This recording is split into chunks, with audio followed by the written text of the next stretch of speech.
And here we are in discussion about exploratory factor analysis, which is, I would say, our final step into the realm of next discussed so-called structural equation modeling. I will use shortage for the rest of the presentation, which is only EFA, as it is quite usual to use this shortage for discussion about exploratory factor analysis. We will also differentiate between this exploratory model and confirmatory model, and for confirmatory, we would be using shortage CFA. So please take into account that these shortages are very common in literature. And what would be very similar for discussion today, or maybe next time, about exploratory factor analysis is that we would be expecting that behind my observed data, there is some latent dimension. Only, and I would like to mention this difference at the beginning. If you go back to latent class analysis, I expected that I have set of observed variables that are nominal, maybe binary, and latent class analysis as hidden dimension behind was expected also to be nominal. And the simplest case, it could be binary, only two classes. For exploratory factor analysis, at least original model, is designed somehow different. I'm expecting, at least it was the basic model at the beginning, somewhere 1 century ago, that I have set of variables that are cardinal, that are measured in my data matrix. And behind the scene, there is also some hidden dimension, which is one again cardinal. So once again, the biggest difference between LCA and EFA is the origin of measured, or sometimes we call it manifest variables. So it means variables that are present in my data set. And also the property of latent dimension behind is different. And once again, the biggest difference is nominal versus cardinal.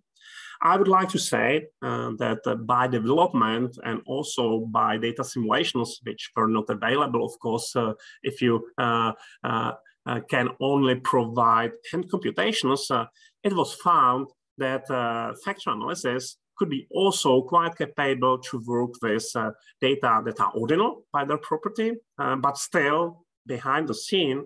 So it means some unobserved latent dimension, which is called factor. That's why this analysis is called factor analysis, is still treated as cardinal. So source variables or manifest variables, observed variables in my data matrix should be cardinal or at least ordinal scales. And final result is always cardinal variable. That's classical style of factor analysis. So that's the difference. And currently we know nearly everything, but I still prefer recap some basics, and I will go also through some, I hope so, instructive pictures that can help you to understand what is behind the scene. So it means what is the computation behind, and also what are equations behind computations. So the logic of EFA is very simple and straightforward. I would like to mention that the first application and also first invention of factor analysis was mainly in psychology, especially in the subfield which is called psychology of intelligence. And according to Charles Spearman, which is founding father of exploratory factor analysis, he tried to find the relationship between individual tests and mathematics, English language, French language, Latin language, and other subjects. And according to Spearman, correlation coefficient, based on this data, he found that these results are always positively correlated. So it means the higher the score in mathematics, the higher the score in individual languages, etc., etc. And that's why Spearman, as the first one, proposed, okay, there must be something behind the scene, behind my data from these tests, And I would call it general intelligence, and that's why Spearman applied the symbol of small g. So I would say this is maybe the first time in which some discussion about measuring of intelligence is realized. And you know that, for example, currently discussed IQ scores are only further advances of this Spearman discussion about general intelligence. I wouldn't discuss more about this intelligence case, as maybe you know that currently we discuss about many types of intelligences. I guess that current, I would say, real right model, that's discussion, whether it is right, is discussing about 7 types of intelligences, etc. But we wouldn't go into details. But if I go back, the main goal of EFA or factor analysis in general, so it means also we can cover CFA later, is that I would like to try to measure some phenomena indirectly. So it means that some phenomena, such as intelligence, cannot be measured directly. And that's why I try to use some indirect measurement by some tests, by some questions, and I can somehow try to find the value also for phenomena that cannot be measured directly. It will be maybe good for this moment to make a small stop. And if you can give me maybe some examples of other social phenomena that can be measured only indirectly, or that can be measured indirectly maybe better than directly. So now we would like to find some list of phenomena in social sciences for which factor analysis could be applied. So some proposals. Political attitudes, left to right, for example. Yeah, okay, so political attitudes left to right would be a good example. Of course, you can ask directly by the question, but the problem is, at least from the point of view of reliability and validity, that maybe different people would treat left and right in totally different meanings, and that's why individual responses would be totally incomparable. So it means reliability as well as validity would be at least in doubt. But if you prepare a set of questions that will be defining left and right, or conservatism, liberalism, and many other scales, we usually call this as some special types of differentiation in political science, so we can use it, of course. Okay, some other examples. Do you have also some examples from sociology? What is or what can be measured indirectly? Do you remember, for example, I would say the famous phenomenon in Durkheimian writings? What was his main expression? And what was the basic explanation, for example, for increasing suicide rates during 19th century in his suicide book? Do you remember? It was anomia. And of course, that originally Durkheim didn't mean to measure anomia. It was something like, I would say, society level discussion. But then in the 50s, if I remember well, American sociologist Leo Sola decided that it could be also possible to measure anomia at the individual level. And he invented the scale for measuring the anomia. Let's imagine that you would ask directly people whether they are anomic or not. Most of people wouldn't understand. Most of people would be confused. Maybe that some would be aggressive after this question, but still, it wouldn't be possible at all. So that's another phenomenon that could be applied. I will give you also one more example, for example, from educational science. So we know about psychology, about political science, about sociology.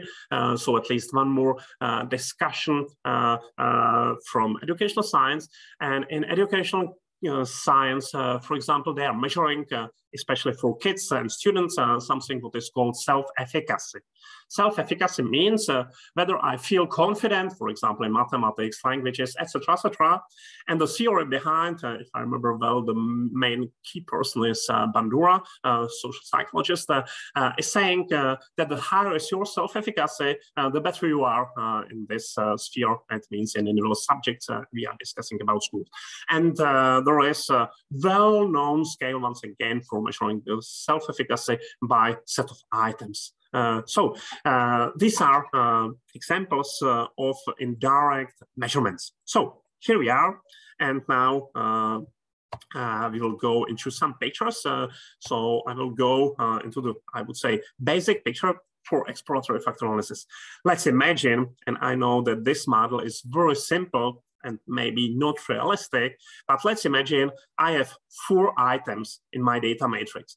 These items that are measured directly, so it means are observed. Usually we call these variables as manifest or observed variables, are usually in squares or rectangles. So that's why I have 1, 2, 3, 4 squares or rectangles here. And these items usually in general are discussed as I1, I2, I3, I4. So let's imagine we have 4 questions in the questionnaire, or we have 4 test items in the test. Doesn't matter, we are discussing about tests or questionnaires from data analytic perspective. This is all the same.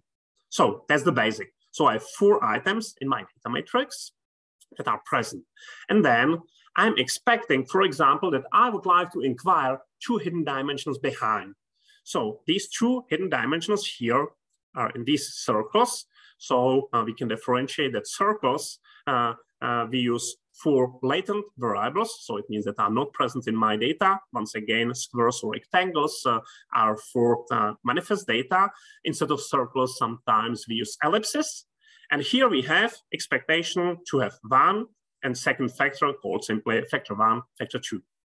And what could be computed here are especially these, I would call it as layman, links. We would call it later, and that these are factor weights or factor loadings, or you can call it simply also as relationship in the regression. So these could be slopes for regression. So I would try to find a relationship between the first factor and all 4 items. So these are these green links. And I would like also to compute links between the second factor and the first one, second one, third one, and fourth one item, which is measured directly. So these are individual, I would say, regression equations, if you can see what is behind the scene. As for example, I1 would be dependent variable in the first regression equation, and it would be explained by factor 1 level, factor 2 level, and also there is something more, and that's why for all these manifest variables, there is also some random error. So there is small e and also some small yellow arrow going into I1. So here on this picture, I can say we have 4 regression equations. First one for I1, second one for I2, I3, and I4. And all these are explained by the level of these 2 factors. And also there is some unexplained variance measured by this random error. So now this is the style how we can graphically depict the description of exploratory factor analysis. And our main goal is to estimate these links. Once again, we call it usually as factor weights or factor loadings. And then we would inquire the values of these factor weights or factor loadings. And we will try to conclude maybe, for example, these 2 could be high and these 2 could be low. So it means that this factor 1 is closely related to these 2 items. So maybe that this factor should be interpreted as something what is common for these 2 items. That's interpretation of the factors, which is the last one step in exploratory factor analysis. And maybe just opposite pattern would be correct for second factor. So these 2 would be low and these 2 would be high. So factor 2 would be mainly based on item number 3 and number 4, and we would once again find the interpretation for factor 2. And maybe we can even find a more simple solution that only one factor will be created by all 4 items. So that's also a possibility. So in general, I can say that if I have 4 items, I can find 1, 2, 3, or 4 factors. But for practical reasons, I try to make number of factors as small as possible, at least in the comparison with original number of items. So for 4 items, it would be useful to find 1 or 2 factors maximum. So that's all about this, I would say, simple case and simple picture. And here we have this description only by words, so I guess I can skip these pictures. So once again, big differentiation. Squares or rectangles are observed variables, manifest variables present in my data, and factors and also random errors are not present in my data, but I would like to find these by computations. So here it is, and here you have only set of equations for EFA model we have just discussed. These individual coefficients measuring the relationship between factors and individual items, usually in the realm of factor analysis, are called as lambdas. So that's why lambda in the full expression, and maybe you know that and there is also short Greek symbol for lambda, are discussed here. And only we have here 2 subscripts as it is measuring the relationship between first or second factor to the first up to 4th item. So that's why we have 2 subscripts here, 1, 1, 1, 2, etc., etc. And only be careful that, of course, for statistical correctness, as here on the picture for simplicity, I copied only E, but these are not the same variables. So correctly, these should be called as E1, E2, E3, E4. So that's only to understand that these are not the same phenomena. Okay. So that's our main goal, once again, to find the value of these lambdas, once again, factor weights or factor loadings, and to interpret results. So that's a basic logic behind exploratory factor analysis. And now let's go to basic steps. First of all, if I would like to apply exploratory factor analysis, I should have big set of manifest variables. So it means if I have 1 variable, there is no chance to apply exploratory factor analysis. For 2 variables, it is also nonsense, I would say. For 3 variables, it is possible, but I would say I would have many doubts about it. And 4 and more variables could be called as big set of manifest variables. So it means I would apply EFA. The first step is usually that I would like to find whether there is some relationship between these variables that I would like to use in exploratory factor analysis. So if I have set of, for example, 5 variables that are each other independent, there is no chance to apply EFA, or there is also no reason to apply EFA. So that's the first step.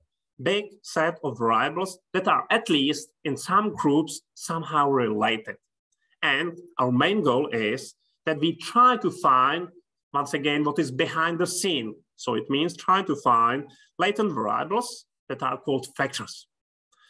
And there are many, many questions that are following computation of exploratory factor analysis. First one question is, how many factors should be applied? Sometimes maybe we have at least some initial idea. So at least maybe we know that if we are measuring kids in languages as well as maybe mathematics, there would be something like general intelligence behind. So there will be 1 factor.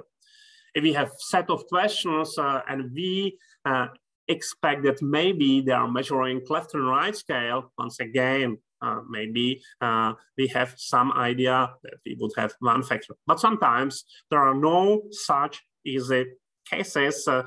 We need to follow some statistical recommendations, so we would go through this. We can also decide to apply different techniques for so-called extraction of factors. So there is no one possible solution for EFA, but there are many, many different algorithms. And the last one step, and I would say that's not statistic, that's not the science, that's more art than the science, is to interpret factors. So it means assign some labels to factors according to the meaning of individual variables, as we discussed previously. So that's all about these steps. And before we would go further, I would only differentiate for the further discussion between exploratory and confirmatory factor model. So here on the left, we have the same picture as we discussed previously. So that's easy. And on the right side, we have the picture of so-called confirmatory factor analysis, or CFA, in the shortage as we discussed previously. And my question is whether you can see any difference and what are these differences for you? What is the biggest difference between left-hand side and right-hand side picture here, or EFA or CFA picture here?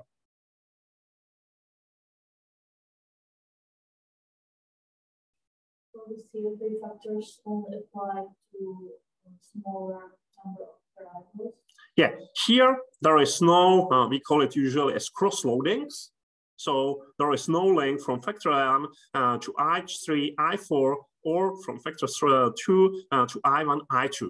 So it is strongly differentiated that factor 1 is created only by I1, I2 items, and factor 2 is strongly related only to I3, I4. Once again, no cross-loadings here. And also here, there is assumption, but it could be also applied here, that these two factors can be somehow related together. But once again, this double-headed arrow could be also here for EFA. It's also possible to expect that factors are somehow related. We would distinguish orthogonal or oblique rotations later. So this is the biggest difference. And for exploratory factor analysis, once again, I would go through all these values of these factor loadings. So it means these green and red arrows. And I would like to find the interpretation. In other words, I would say it is exploratory. So it means I'm exploring, I am preparing some theory that there are maybe two hidden dimensions behind my data. In confirmatory, and that's why it is called confirmatory, I have strong assumption, maybe strong theory from previous computations and maybe also from theoretical thinking that there are two dimensions, and that first dimension is created by I1, I2, and second one by I3, I4. So I am, in other words, testing some theory or confirming some theory. That's why it is called confirmatory. For exploratory, I am preparing, I am exploring some theory for further testing. So if we would discuss about ordering of these steps, so usually the first step would be by exploratory factor analysis to find some dimensions, and maybe in further research to confirm it exists or not. So that's only for you to know. For Czech students, I can recommend my article in Czech Sociological Review, I guess, from the last year, which is discussing in detail these differences. So if you like to know more, please try to read this article. Okay, let's go back to EFA framework, and we know about basic assumptions. So original model is saying, I have set of related ideally continuous coordinate variables. And we know that usually a relationship, at least basic linear relationship, can be measured by Pearson's correlation coefficient. But of course, other coefficients could be applied, such as Spearman, Kendall's, and also in EFA framework, usually instead of Spearman and Kendall, we apply so-called tetrachoric or polychoric correlation coefficients. Unfortunately, packages we are using here, so it means SPSS, CHESS, or JAMOVI are not capable of these computations, but still they are using mostly only classical Pearson's correlation coefficient. But for us, it's enough. And in spite of the fact that this is not very precise for ordinal data, we can use it. once again, at least for chess students, if you like to know more about these different computations, please try to consult with my article about factor analysis. And there must be expectation that there is at least one or more hidden dimensions behind my data. So that's assumptions. And if you would like to find whether we should apply or not should apply EFA, there are some, I would call it statistical tests. In apostrophes, it is as there is one test, which is called Bartlett's test. It is based on testing, p-value, etc.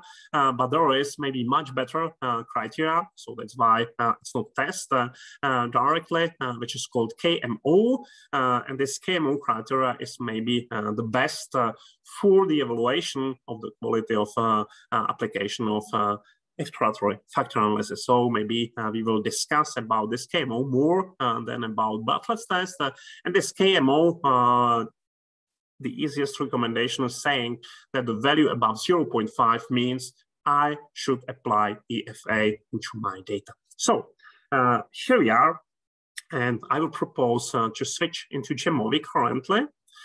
So here we are in JAMOVI. Here we have some set of data which are based on ISSP survey, and these are 11 statements that were discussed by people. And if I remember well, the original set, and I will say you about the end of our analysis, will be measuring mostly something what I would call as left and right. And the second dimension here, which will be hidden, will be discussion which is originally discussed as conservatism, liberalism. And I know that in current political science, they use slightly different names, but I will not discuss about these minor changes in the names, as it's not too important for us. You can go very quickly into description of variables. So I will read out the meaning of individual variables which are here present. So once again, 11 variables A47A up to A47K. First one is saying government should redistribute incomes. Second one, owners of enterprises get rich on account of workers. Workers do not receive just a portion amount of the earnings of the company was original statement. It exists one right for rich and one for poor. Enterprise will afford cheat on employees.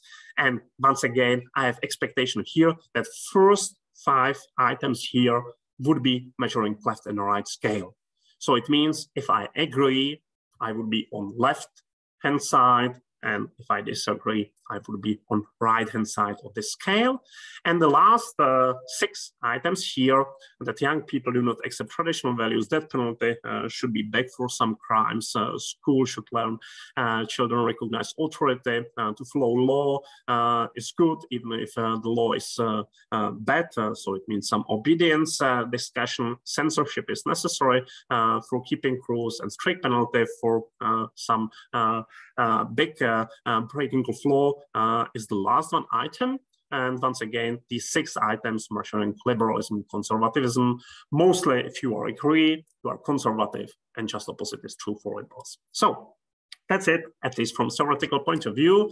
And now we would pretend we do not know about these 2 dimensions. We do not know what are their meanings, and we would play a game how we would discover these dimensions behind the scene by exploratory factor analysis. So that's why I would go back into analysis from our data matrix. And if you would like to apply exploratory factor analysis in JAMOVI or CHESP, there are at least 2 options here.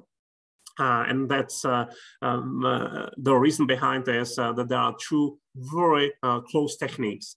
One is called principal component analysis, and the second one is called exploratory factor analysis. We are mainly discussing about exploratory factor analysis, but in SPSS, for example, there is some strange mixture of these 2 techniques, as in exploratory factor analysis dialog, you can find principal component analysis as the basic technique for extracting factors. So this is quite strange to make sure, at least from statistical point of view, it is strange. Here in JAMOVI and as well as in JASP, you can find two differentiated techniques.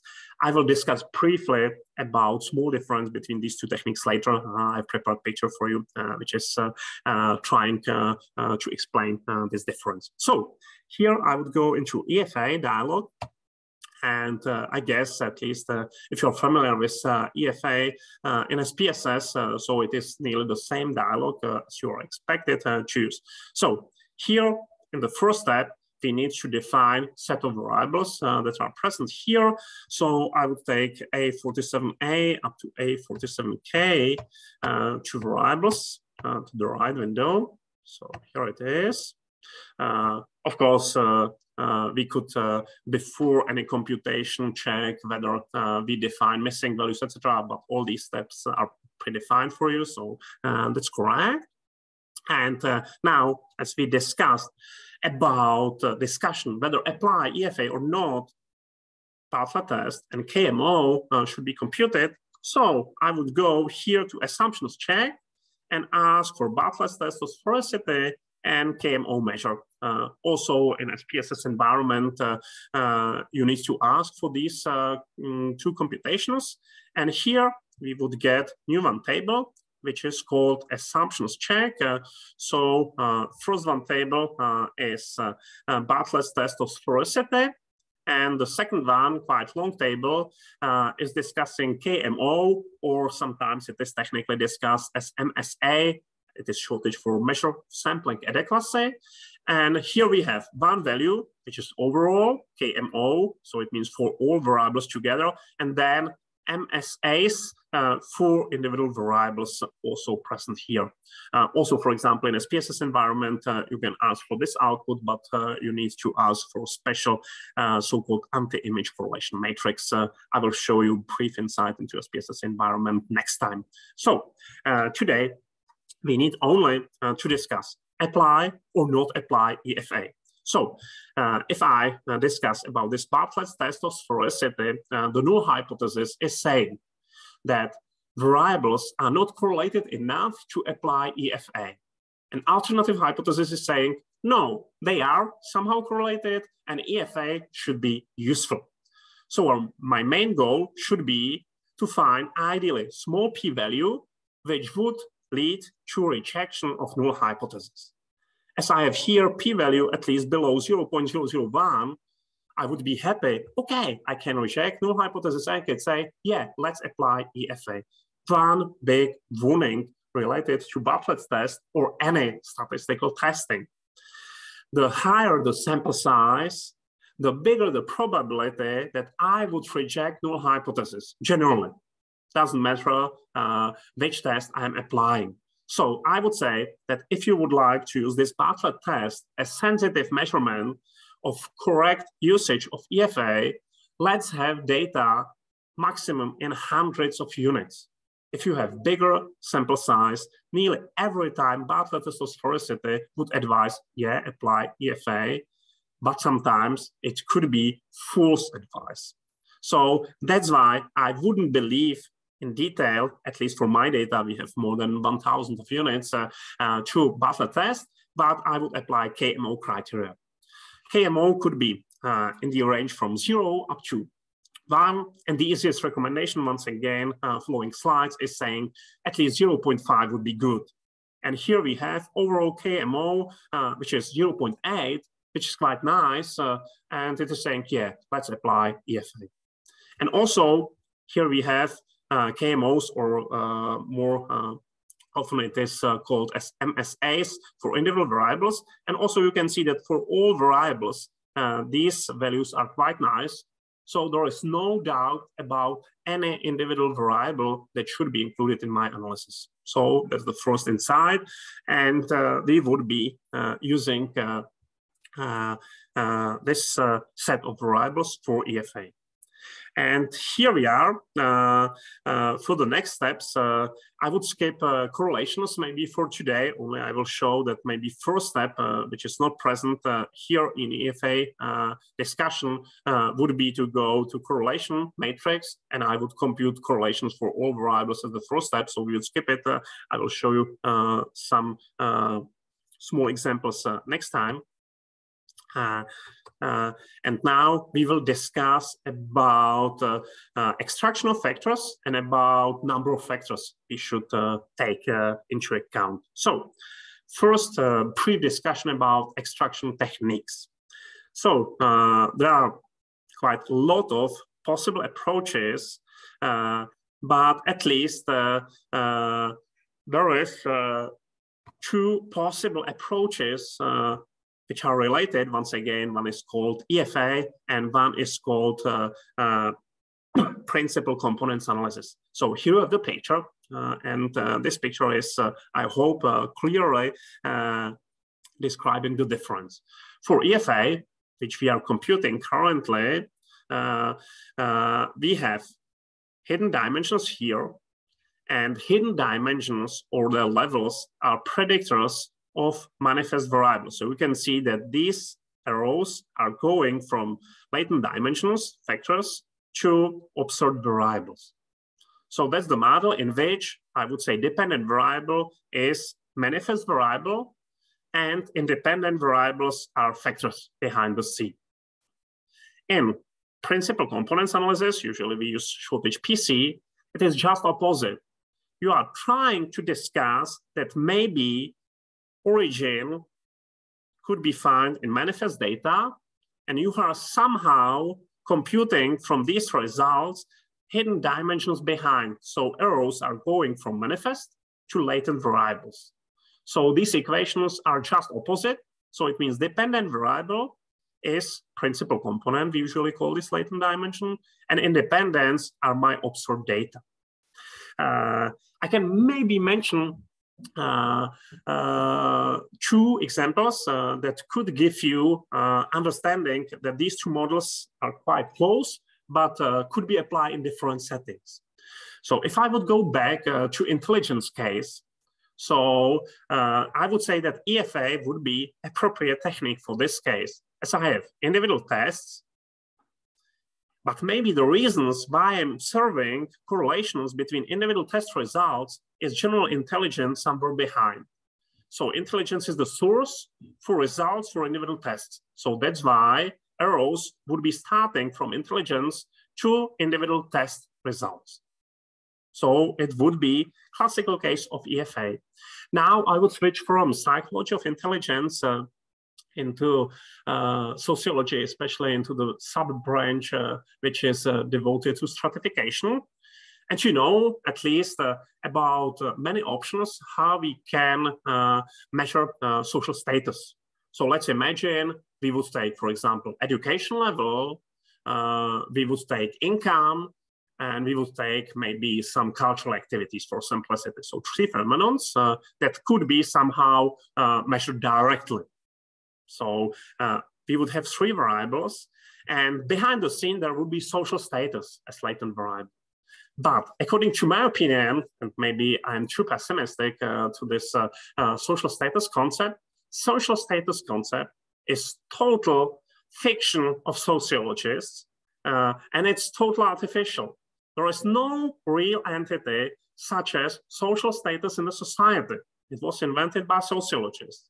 And that's why I would propose to apply this principal component technique to the social status. So it means to derive social status here on the left from individual variables measuring cultural activities, educational level, income, etc., etc. So it would be just opposite. So in other words, I would apply PC for measuring of social status. I would apply EFA, for example, for psychology of intelligence. And according to my opinion, and according to my knowledge of this part of, it is usually called of psychometrics or edometrics, the sphere in which we are currently inside, EFA model is much more often, and social status and related stuff in sociology are quite rare. So that's why we mostly apply EFA model. So That's about differences. That's why we usually do not apply principal components directly in EFA, such as in SPSS. That's quite a small mistake. So that's why in JAMOVI and CHESP, this is a special technique. But two most common techniques for exploration of factors is maximum likelihood, especially if my data follow normal distribution. And the main technique currently recommended in the literature for classical data that are ordinal or are not normal distributed is so-called principal access, or in short, PA. You can find it in JAMOVI that here in extraction, you can ask for principal access, maximum likelihood, and there is also some special technique we will not discuss in detail, which is called minimum residues. So I would ask for principal access for simplicity here to follow current recommendations in the literature. So here we are.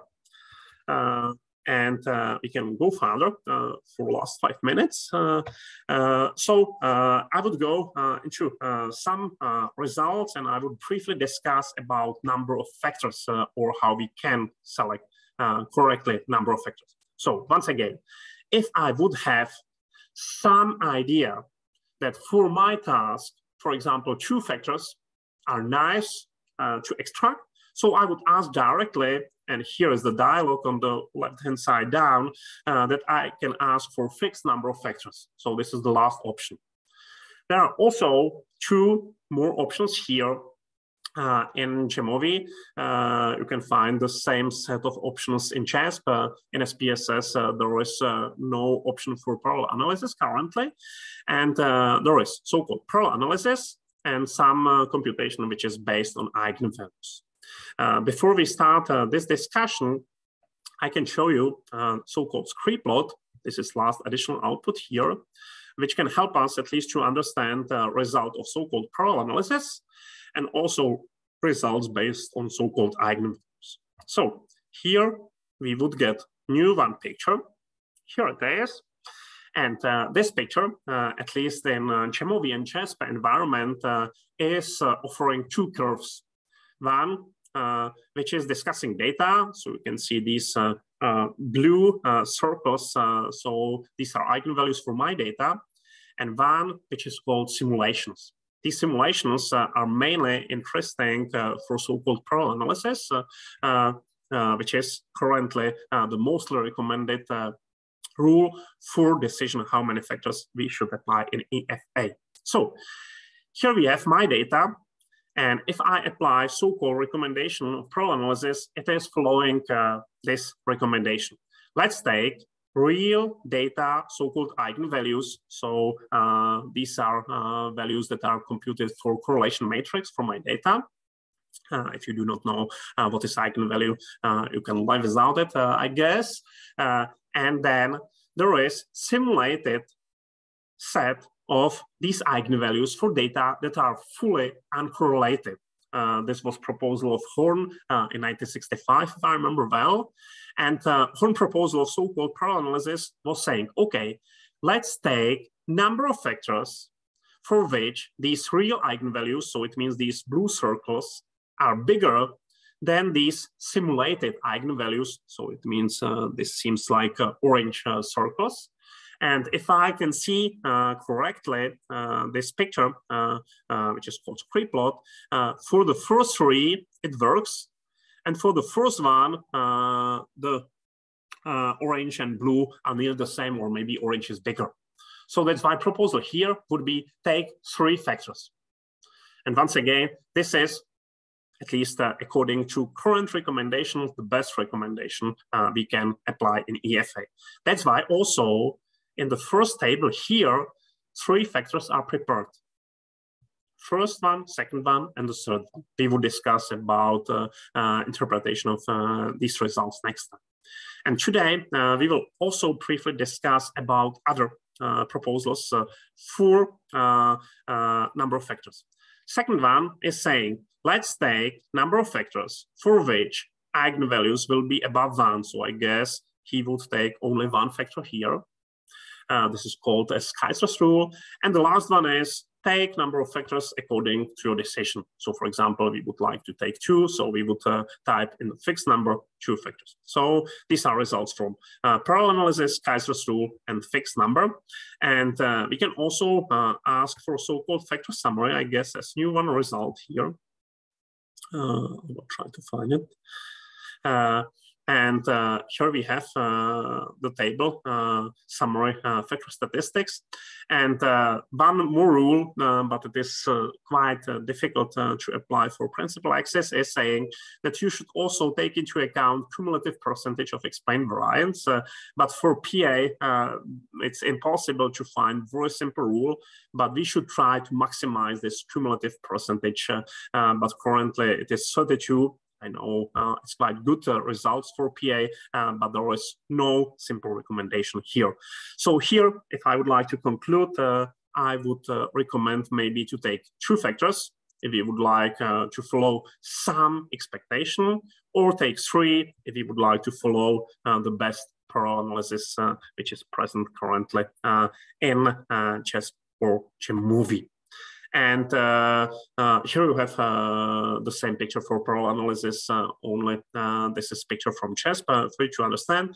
And next week, we will finish our discussion by interpretation of this table, which is table of factor loading. So once again, if I go back into my picture in presentation, so we will try to inquire the logic of these links, and we will try to find whether there are some dimensions that are hidden behind. And at least in the first inside here, it seems that at least 4 items here are creating first factor, at least 4 items here creating second factor, then 1 item is totally outside in 3-factor solution.